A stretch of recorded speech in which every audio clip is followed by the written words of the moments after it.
আসসালামু আলাইকুম সবাইকে ওয়েলকাম জানাচ্ছি রেসিপি বাই আমার কিচেনে আরও নতুন একটি রেসিপি দেখার জন্য। আজকে খুবই মজাদার একটি পুডিং রেসিপি শেয়ার করবো আপনাদের সাথে, আর সেটা হচ্ছে মিল্ক জেলো পুডিং। এই পুডিংটা বানানো যেমন সহজ, খেতে তেমনই মজা, অসাধারণ একটি পুডিং।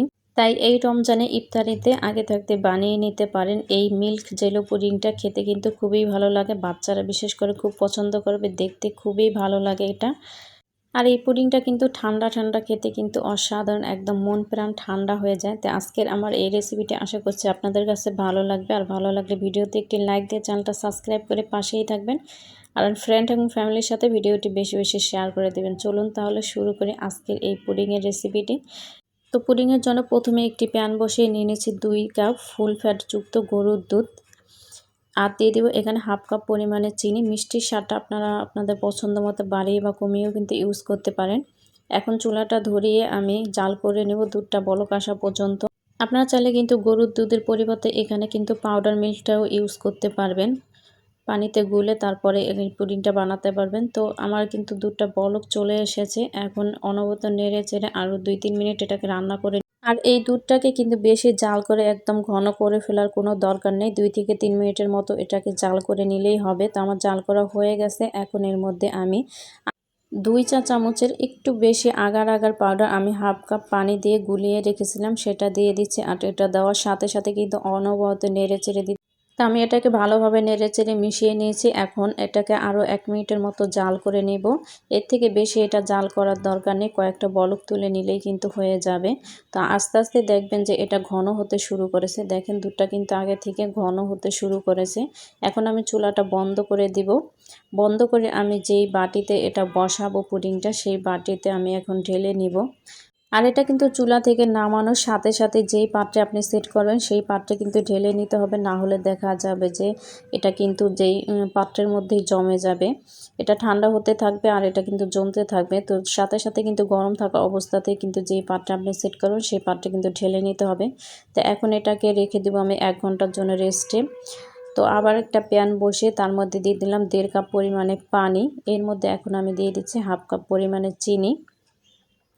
এখন এর মধ্যে দিয়ে দেব হাফ টেবিল চামচ পরিমাণে আগার আগার পাউডার। এটা দিয়ে ভালোভাবে এখন একটু মিশিয়ে নিচ্ছি। আগার আগার পাউডারটা চিনিটা ভালোভাবে মিশিয়ে নিব।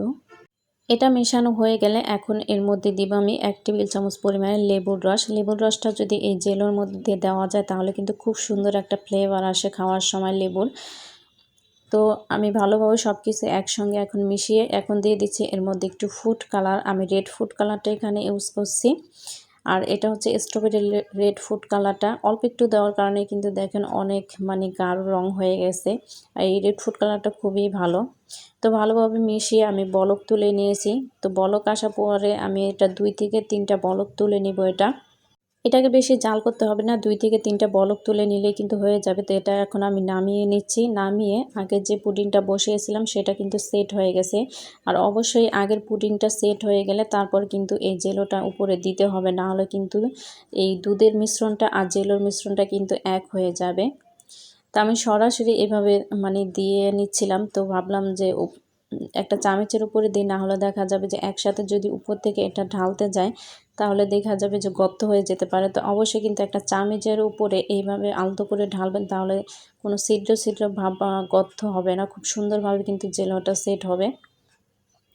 তো আমার সম্পূর্ণ মিশ্রণটা দেওয়া হয়ে গেলে এখন একটু একটা স্প্যাচুলার সাহায্যে একটু হালকাভাবে সাইডটা দিয়ে একটু ফাঁকা ফাঁকা করে দিব, একটু হেলে দুলে, যাতে করে উপরের যে মিশ্রণটা জেলের মিশ্রণটা সেটা নিচে চলে যায়, তাহলে কিন্তু দেখতে খুবই সুন্দর লাগে। পুরোটা একদম কাভার হয়ে যাবে তাহলে এই দুধের পুডিংটায়। তো আমি সাইড থেকে একটু হালকা করে দেখতে পাচ্ছেন কিভাবে আমি কাজটা করছি, একটু করে দিচ্ছি তাহলে কিন্তু নিচে চলে যাবে এটা। এখন এটাকে আমি রেখে দেব পুরোপুরি ঠান্ডা হওয়ার জন্য। ফিরে আসছি পুরোপুরি ঠান্ডা হওয়ার পরে, প্রায় 1.5 ঘন্টা পরে আমি এটা নিয়ে এসেছি। পুরোপুরি ঠান্ডা হয়ে গেছে। 1.5 থেকে 2 ঘন্টা রাখলেই কিন্তু এটা নর্মালি এটা কিন্তু একদম ভালোভাবে সেট হয়ে যায়। ফ্রিজে রাখার দরকার নেই। পরবর্তীতে আপনারা ফ্রিজে রেখে ঠান্ডা করে তারপরে খেতে পারেন। তো এটা কিন্তু বাইরে রাখলেই কিন্তু এইভাবে জমে যাবে দেখবেন ঠান্ডা হলে। তো আপনাদেরকে আমি প্রায় ১.৫ ঘন্টা পরে এটা দেখাচ্ছি যে ভেতরটা আসলে কেমন হয়েছে। আপনাদেরকে আমি একটু কেটে দেখাই।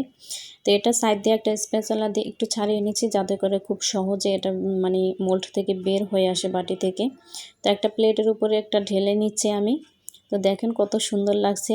এটা মানে সাইড দিয়ে করে দেওয়ার কারণে কিন্তু নিচে চলে গিয়েছিলো জেলোর মিশ্রণটা। তো তার জন্যই কিন্তু এভাবে সুন্দর একটা কালার এসেছে। তো এখন আপনাদেরকে আমি একটু ছুরি দিয়ে কেটে দেখাচ্ছি আসলে ভিতরটা কেমন লাগে। আর এটা কিন্তু আপনারা যে কোনো বাটিতেই কিন্তু এটা বসাতে পারবেন। আপনারা চাইলে কিন্তু পুডিংয়ের মোল্ডেও কিন্তু বসাতে পারবেন এই পুডিংটা। আবার চাইলে কিন্তু স্টিলের বাটিতেও বসানো যাবে। তো আমি কেটে নিয়েছি একটা তুলে আপনাদেরকে একটু দেখাচ্ছি যে ভিতরটা আসলে কেমন হয়েছে।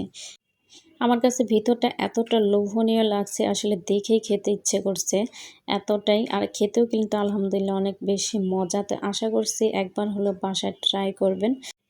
তাই আশা করছি আমার আজকের এই মিল্ক জেলো পুডিংটা আপনাদের কাছে ভালো লেগেছে। ভিডিওটি ভালো লাগলে ভিডিওতে একটি লাইক দিন এবং কমেন্টস করে জানাতে কিন্তু একদমই ভুলবেন না আমাকে কেমন লেগেছে আপনাদের কাছে। আর ভিডিওটি কিন্তু বেশি বেশি ফ্রেন্ড এবং ফ্যামিলির সাথে শেয়ার করে দিবেন। তো পরবর্তী ভিডিও দেখার আমন্ত্রণ জানিয়ে এখানেই বিদায় নিচ্ছি। আর যারা যারা এখনও আমার চ্যানেলটা সাবস্ক্রাইব করেন নাই প্লিজ আমার চ্যানেলটা সাবস্ক্রাইব করে যাবেন। আর যারা যারা চ্যানেলটা সাবস্ক্রাইব করেছেন তাদেরকে অসংখ্য ধন্যবাদ। তো ভালো থাকবেন, সবাই সুস্থ থাকবেন আর আমার জন্য বেশি বেশি দোয়া করবেন। আল্লাহ হাফেজ।